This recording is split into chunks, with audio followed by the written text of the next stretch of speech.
I want to show you how to create this zoom through text animation in Premiere Pro. Select your type tool and type in some text. Then go over to Properties and modify it however you want. Double-click your preview screen, then click and drag your anchor point to an area inside your text.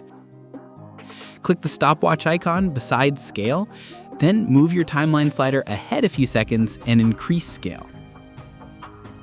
Move your text layer up to Video Layer 2, then click and drag your video onto Layer 1. Under Effects, search for Track Mac key and add the effect to your video. Now simply go over to Effect Controls and expand Matte, then select Video 2. Let's see the first result. Or expand Matte, then select Video 14. Let's see the result.